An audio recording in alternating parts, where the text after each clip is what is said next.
The previous events showed Tywin Lannister joining the war at the last minute and successfully defeating Stannis. Marguerite Tyrell is set to marry Joffrey, while Robb Stark broke his agreement with Walder Frey and married a woman named Talisa. Theon's men betray him and abandon Winterfell.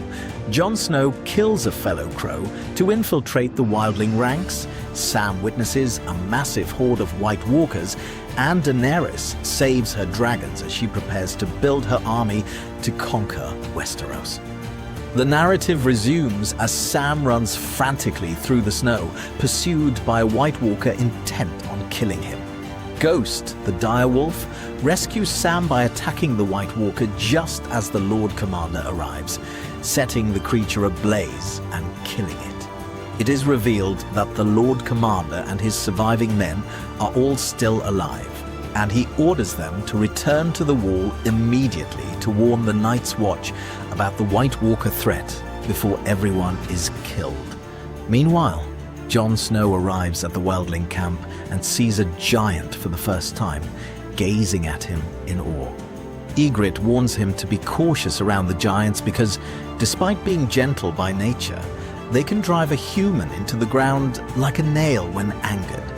Local children throw stones at Jon as an outsider, and Ygritte explains that these children have no parents to guide them because members of the Night's Watch killed their families. Ygritte takes Jon to meet the wildling leader, Mance Rayder. Initially suspicious, Mance questions whether Jon killed Corin Halfhand and asks why he wants to join them. Jon replies that he wants to be free. Mance remains unconvinced and presses him further, prompting Jon to explain that while stationed at Craster's Keep, he saw a White Walker take Craster's infant son into the woods. Ever since then, his primary goal has been to fight the White Walkers. When Mance asks why he betrayed the Night's Watch, Jon answers that when he reported the White Walker to the Lord Commander, it turned out the Commander already knew and simply did not care. Noting that the First Men once fought and defeated the White Walkers long ago, Jon states that he wants to fight alongside those willing to do the same, making the wildlings the right place for him. Mance accepts Jon's answer and decides to trust him. In King's Landing, Tyrion is in his quarters when Cersei knocks on his door, wanting to speak with him. Wary of her guards, Tyrion points out that if she wanted him dead, he would already be dead. Cersei enters alone, claiming she came to check on him after learning he was wounded in battle.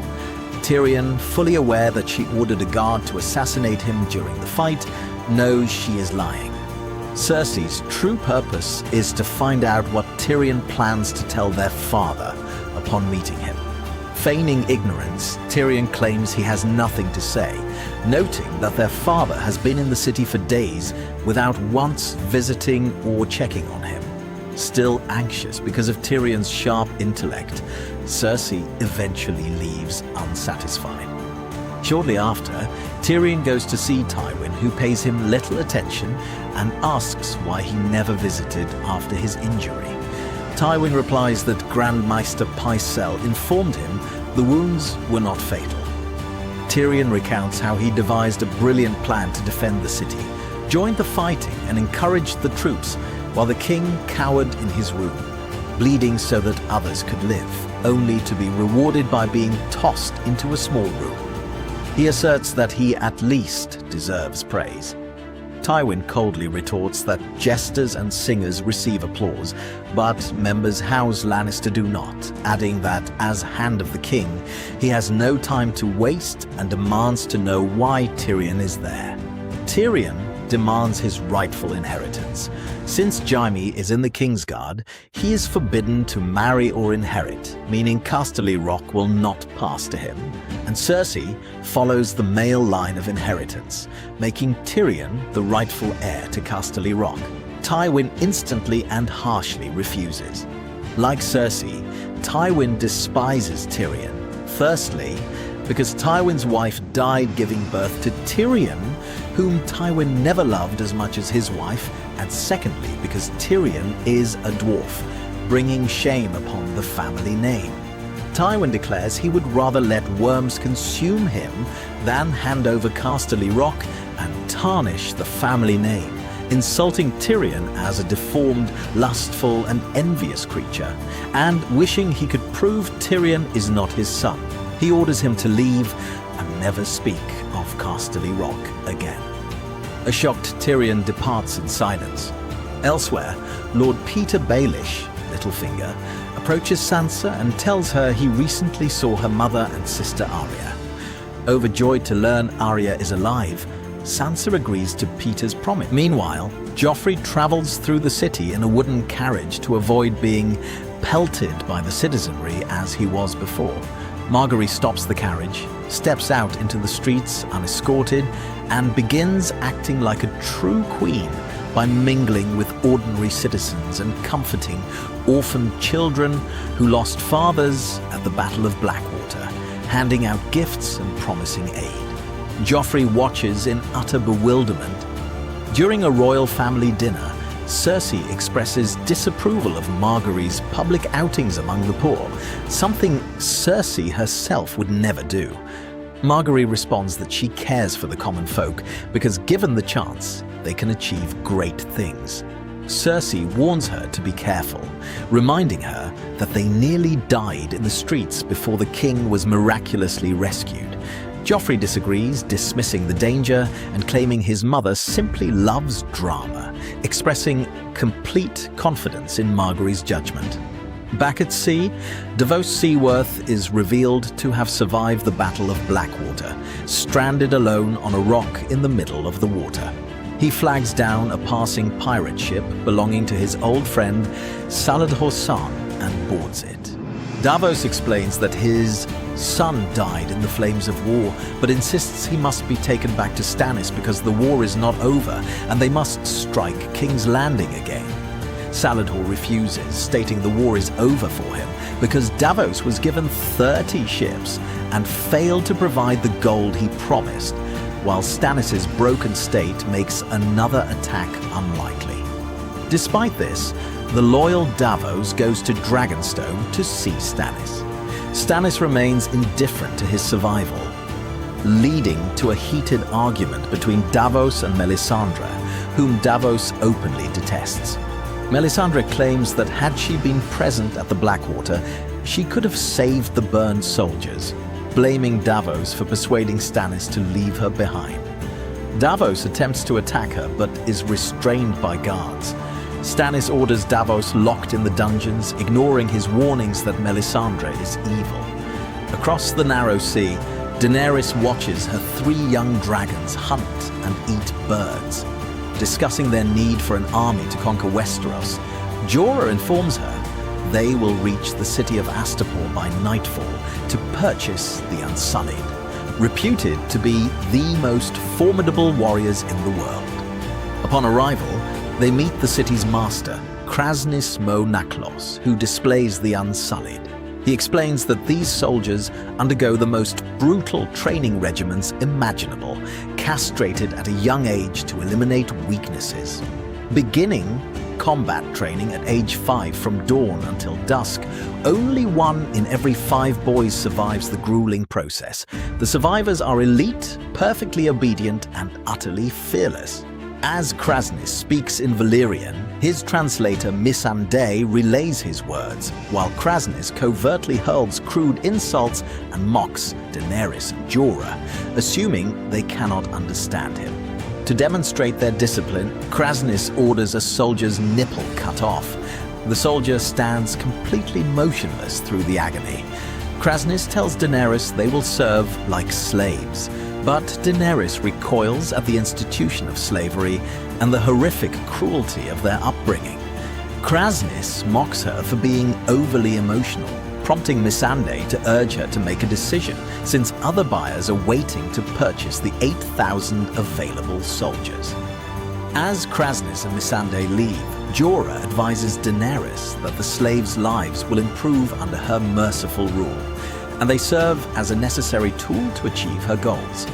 Suddenly, a young girl approaches Daenerys and hands her a small ball, asking her to open it. A mysterious stranger intercepts and drops it, revealing a deadly manticore scorpion hidden inside. The stranger kills the creature and is revealed to be Barristan Selmy, a former Kingsguard knight who served Joffrey Robert and Aerys Targaryen before Cersei dismissed him. Barristan explains that he swore an oath to protect the Targaryen dynasty and offers his sword to Daenerys, who accepts him into her service. In the north, Bran has another dream of the three-eyed raven. While trying to catch it, a strange boy named Jojen appears and tells him he cannot kill the bird because the three-eyed raven is actually Bran himself. Awakening, Bran is joined by his brother Rickon and their caretakers as they near the wall. In reality, Jojen approaches Bran, leading Osha to threaten him with a weapon. Jojen's sister, Mira, draws a knife in defense, but Bran's direwolf steps in, pacified only when Jojen miraculously calms the animal. Jojen tells Bran that he and his sister have been searching for him and reveals that Bran possesses the ability to project his consciousness into animals, while the three-eyed raven will allow him to see the past, present, and future. Although confused, Bran recalls having a prophetic vision of his father's death prior to it happening, which Jojen confirms as a vision of the future. Elsewhere, Theon is bound and subjected to brutal torture in an unknown location. Left alone, Ramsay Snow appears, claiming he was sent by Theon's sister Yara to rescue him once the guards fall asleep. In King's Landing, Cersei attempts to warn Joffrey against Margaery, citing her previous marriage to Renly Baratheon as a red flag. Joffrey stubbornly refuses to listen, infatuated with Margaery's intelligence. Meanwhile, Margaery and her grandmother, Olenna Tyrell, the true mastermind of the family, meet with Sansa to glean information about Joffrey. Though initially hesitant, Sansa breaks down after Olenna invokes the memory of her father, Ned Stark, and confesses that Joffrey lied about being merciful before executing her father. Olenna reassures her of her safety. Armed with this knowledge of Joffrey's sadistic nature, Margaery expertly manipulates him by indulging his interests, feigning interest in archery, and asking to accompany him on a hunt, cementing his affection. On the road to King's Landing, Jaime Relentless taunts Brienne of Tarth about her size and inquires about her past service. When Jaime mentions visiting Winterfell, Brienne grabs him by the hair and orders him to be silent. They are briefly interrupted by a passing peasant, raising Jaime's suspicions. Capitalizing on a moment when Brienne drops her guard, Jaime manages to steal a sword and engages her in a fierce duel. Despite Jaime's skill, Brienne holds the upper hand, capitalizing on his weakened state after a year of imprisonment. Before long, Bolton's men, alerted by the peasant, arrive and capture them.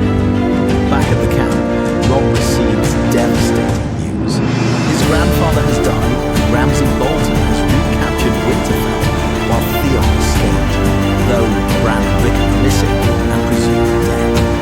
Robb and Catelyn decide to attend the funeral, leaving Lord Bolton and Lord Karstark in command of the army. Karstark voices severe doubts about winning the war against the Lannisters and condemns Robb's marriage to Taliesin.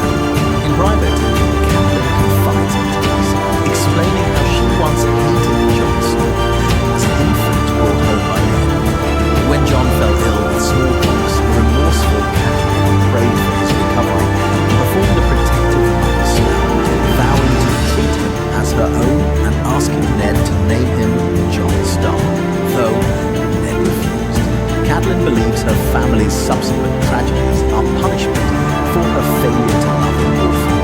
Meanwhile, Arya and her companions, Gendry and Hotline, are lost in the woods, captured by the Brotherhood without banners after attempting to hide. Just as Arya prepares to fight, they are interrupted by the arrival of Samuel Clegane, who has fled King's Landing and instantly recognizes Arya as a Stark, causing the Brotherhood to take her captive. Back in the north, Mance Rayder tests Jon has united 90 disparate tribes to march on the wall. A skin changer named Orel uses his eagle to scout ahead, reporting that a contingent of Night's Watchmen fought the White Walkers, leaving hundreds dead and only 200 survivors, including a traumatized Sam. Robb, Catelyn and Talisa arrive for the funeral of Catelyn's father, Lord Hoster Tully. According to custom, the body is placed in a riverboat for cremation via flaming arrow.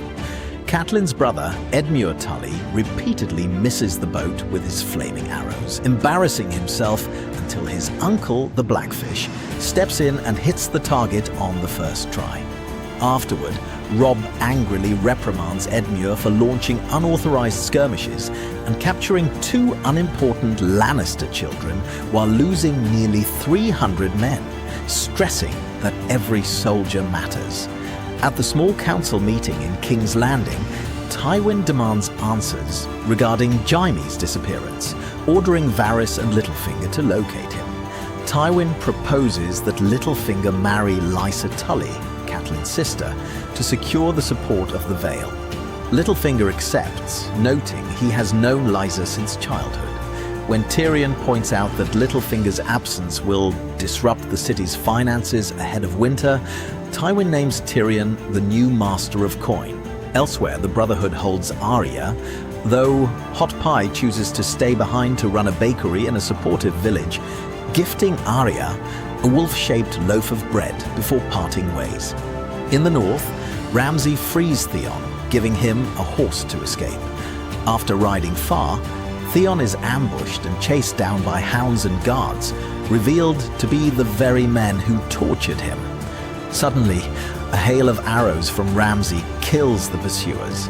Ramsay rescues Theon, bringing him back to what appears to be safety, but is in reality the same torture chamber, revealing the escape was a psychological game to break his spirit completely. Pijon and the wildlings reach the site of the slaughtered Night's Watchmen, but find only horse carcasses. Mance deduces that the fallen crows have risen as White Walkers and orders Tormund Giantsbane to take 20 men, along with Jon, to scale the wall and infiltrate the Watch's defenses. At Dragonstone, Melisandre departs, telling Stannis that her fires guide her elsewhere. Stannis asks her to use her shadow magic to assassinate Joffrey, but she refuses due to his insufficient power, promising alternative paths to the throne requiring blood sacrifice. In Astapor, Daenerys is horrified to see crucified slaves lining the streets, while Jorah argues that the Unsullied make disciplined, non-violent conquerors. Barristan advises against purchasing slave armies. Ultimately, Daenerys confronts Kraznys, offering one of her dragons, Drogon, in exchange for the entire Unsullied army, including trainees, along with Missandei as her personal maid. Kraznys eagerly accepts, assuming she is a fool who does not understand Valyrian. The transaction complete, Daenerys shocks Kraznys by speaking fluent High Valyrian, revealing she understood every insult he uttered. She declares that dragons are not slaves and commands Drogon to burn Kraznys alive, while the Unsullied slaughter the remaining masters. Addressing the liberated soldiers, Daenerys tells them they are entirely free to leave, but every single Unsullied chooses to fight for her by choice. She discards the Golden Whip, having won their hearts. In the Brotherhood's cave, the resurrected leader Beric Dondarrion holds a trial by combat against Sandor Clegane for past crimes. Despite Beric's flaming sword, Sandor kills him, though Beric is miraculously revived by his priests shortly after. Arya is barred from executing Sandor herself. In the Wildling camp, Jon passes his interrogation regarding the Night's Watch's numbers. Afterward, Ygritte slips away with Jon into a cave, where they consummate their relationship. Captured by Bolton's men, Jaime and Brienne are brought to Tu's men. Jaime and Brienne are brought to Dreadfort commander Roose Bolton. Jaime realizes that Bolton men will likely attempt to assault Brienne, so he tricks their commander Locke by falsely claiming Brienne is a wealthy heiress. whose father will pay a massive ransom, provided she is kept safe and unharmed. Locke falls for the ruse and frees Jaime's hands to let him sleep. However, that night, Locke reneges, seeing through the attempt to buy immunity, and severs Jaime's right hand to punish his arrogance. The next day, a demoralized Jaime falls from his horse and is denied water by Locke, who mocks him. That evening, Brienne comforts a weeping Jaime, urging him not to surrender to despair. In King's Landing, Margaery's soaring popularity sparks Cersei's jealousy, prompting Cersei to urge Tywin to eliminate the Tyrells. Tywin dismisses her, noting that Margaery's control over Joffrey is preferable to Cersei's failures. Meanwhile, Varys warns Olenna Tyrell of Littlefinger's dangerous ambition to acquire Winterfell by marrying Sansa. Olenna agrees to a counter-proposal, marrying Sansa to Loras Tyrell instead. Margaery presents this plan to Sansa, promising it will free her from Cersei and Joffrey forever. At the Wall, discontent brews among the Night's Watchmen against the Lord Commander. A mutiny erupts led by a mutineer named Rast, culminating in a bloody brawl where Craster and the Lord Commander are killed. Sam seizes the opportunity to flee with Gilly and her newborn baby. Tywin decides to thwart the Tyrell-Stark alliance by arranging for Sansa to marry Tyrion, while Cersei is commanded to marry Loras Tyrell, a prospect both siblings vehemently reject, though Tywin refuses to relent. Barristan discusses King Robert with Jorah, expressing a desire to serve a truly righteous monarch. Meanwhile, Jon and the wildlings reach the base of the colossal wall and begin the perilous freezing ascent. When the ice gives way, sending Jon and Ygritte dangling over an abyss, Orell cuts their rope to save the rest, but Jon manages to secure a foothold and pulls Ygritte to safety. They reach the top safely. Back in King's Landing, Tyrion gently informs a horrified Sansa of their forced marriage. Cersei tries to subtly intimidate Margaery by recounting the brutal extermination of House Rayne, but Margaery stands her ground. At the wedding ceremony, Joffrey cruelly removes the mounting stools, so Tyrion is publicly humiliated during the ritual. Melisandre arrives at the Brotherhood's camp and purchases Gendry, revealed to be King Robert's bastard son, possessing royal blood, from Beric, leaving Arya furious. At the Twins, Robb arrives to offer a formal apology to Walder Frey for breaking his marriage vow. Walder accepts on condition that Edmure Tully marries one of his daughters, alongside territorial concessions.